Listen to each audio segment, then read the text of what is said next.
Ciao Juventini, I'm Alberto from the All Juve cast. We're going to bring you the news surrounding Juventus to November 15th, 2021. Kicking it out right out of the gate here. We've got a birthday shout out that has to go out to Paulo Dybala. All right, Paulo Dybala turning 28 today. Okay, so tanti auguri to Paulo Dybala. Okay, 5 Scudetti, 4 Coppa Italias, 3 Supercoppas, and he's currently 11th all time on the leading goal scorer list for Juventus. All right, and hopefully he gets that contract extension and adds to that and climbs the ranks even higher. So massive birthday shout out to our current vice captain. Paulo Dybala. Now, as far as the news goes, we've taken a few days off here at the All Juve cast, and there really hasn't been a lot of news other than the same stuff circulating. So we kind of wanted to build up and get a little more clarity, so to speak, on the situation. So it's starting to kind of clear up a bit amongst all the mambo jumbo you're going to get through the mercado. Now, Juventus apparently are might be forced to make a move quicker on Vlahovic than they would like to. Obviously, the summer presents a much easier scenario for them. January is very difficult, but the problem is that there are a lot of Premier teams that want Vlahovic. So the issue becomes, is there any truth to Vlahovic preferring to stay in Italy and preferring Juventus? Because this is the other side of the discussion. So honestly, nobody really knows 100% on that and what Vlahovic, what his intentions are. But there you have it. Juventus is hot on him. He is a top target for them. But if the rumors are true, that those rumors are true, Premiership teams want Vlahovic. But is there any truth to what Vlahovic's desires are? The only thing Juventus can hope for in this scenario is the will of the player. And that is what is going to be the key to this. And we probably won't know until that January window hits. And we will see what happens. Excuse me, Fiorentina, of course, wants to avoid going any further than January because that would mean the will of the player is with Juventus, and that would give leverage to Juventus. So a very interesting story that's going to be followed throughout, and of course the history of Fiorentina and Juventus essentially always taking their top talents just adds to that. Interesting scenario with Vlahovic and the transfer saga. So, of course, eyes will be on that for a while to come. As we get closer to the January transfer window, I've got 2 top journalists that we are going to be bringing in and having a good, solid discussion in to get a little bit of insight before we hit that window. So, probably look for that late December. All right. Now we continue on. Romeo Gresti speaking in terms of Boubacar Karama of Marseille. He says there's no confirmations on Juventus showing interest in there, but he says that names right now at the top of the pecking order as far as the midfield goes are Axel Witsel and Zakaria.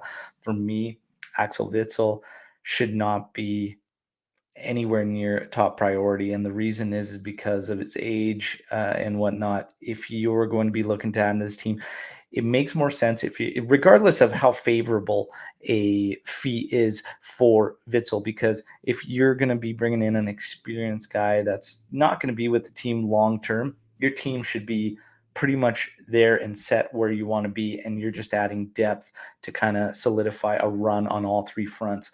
We're not there yet, so making a move, even if it's favorable financially, to get somebody just for the sake of getting somebody doesn't really make sense. Let's keep with the project and actually fully commit to this build and this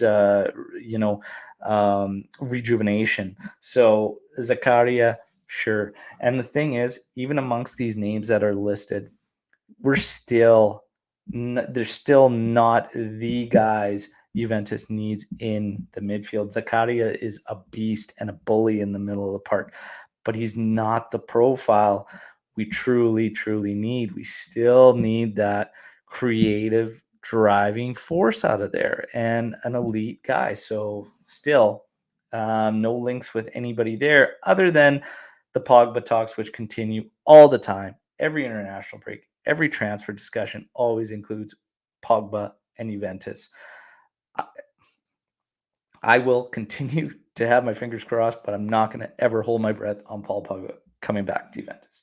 Now we continue on. Let's start looking at the team that could face Lazio on the weekend. As the picture there starting to clear itself up, Ramsey, Rabiot, and De Ligt are expected to be back at Continassa on Wednesday.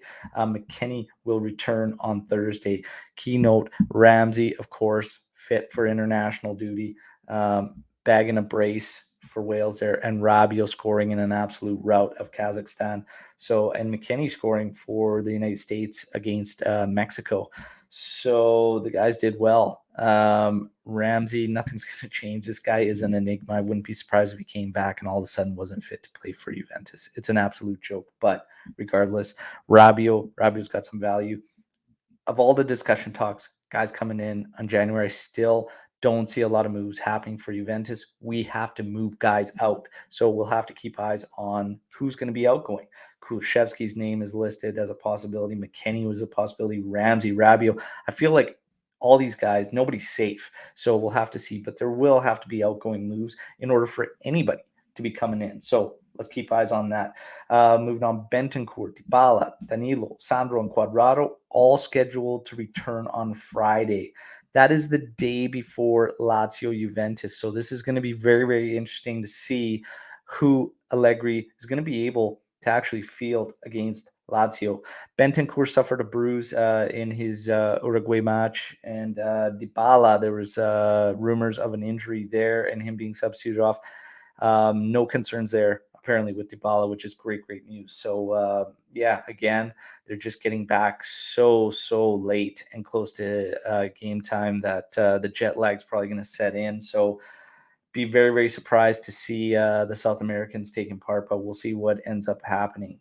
Moise Kean is available for Lazio, okay? Chiellini and De Sciglio continue their recovery. De Sciglio will try to be ready for the Chelsea match, which is the follow-up midweek to the Lazio match. And then Chiellini is hoping to recover for the Atalanta match. Arthur and Giorgi are improving their fitness and keen to get some more game time. And I'm actually keen on seeing Caio Jorge get some more minutes too. With Keane slightly ahead of him, this will be interesting to see what Max does. If he can kind of get out of this pattern and start giving Caio Jorge some more minutes. The kids looked good in the short little cameos. Is he ready for the next step? Also, good to note that Lazio is pretty banged up as well. A lot of teams took a big hit this international break as far as injuries go. So we are not the only club dealing with this. So, yeah, that's your news for today surrounding Juventus. Also, everybody, I know we've been a bit quiet these past couple days. We told you it's a lot of the same news just kind of circulating. We wanted it to build up a bit, but not only that, I've been doing a lot of work in the background, okay? And we've got some big announcements coming out this week, all right, including a new team member to the All Juve cast, which will make his debut on Saturday for the match day live against Lazio. We've got some fantastic writers joining the team. All right. We've got a great merger for alljuvecast.com. Go out there and check out the great articles that are currently in there. And we've got plenty more coming out midweek this week. And of course, the Azzurri play today. Okay. So expect Bonucci and Chiesa to start for that one as the Azzurri face Northern Ireland. And it is do or die time. Okay. The Azzurri need to escape that 10 team playoff for the runners up, including two Nations League teams that make it 12, which will be a semifinal and a final to try and get into the World Cup. Italy's got to get the job done today. Your Juventus players starting again, Bonucci and Chiesa should be starting there. All right. So we are all Azzurri today. Let's go get the job done. All right. Let's make qualification not any more difficult than it already has been. All right. So enjoy the match. We will probably give you a post-match podcast tomorrow, breaking down the Azzurri, hopefully celebrating their qualification, and we'll give you a little bit more insight to hopefully some more announcements surrounding All Juve cast. Thanks, everybody, for your time. As always, Forza Juve, fino alla fine, and Forza Azzurri. Ciao tutti.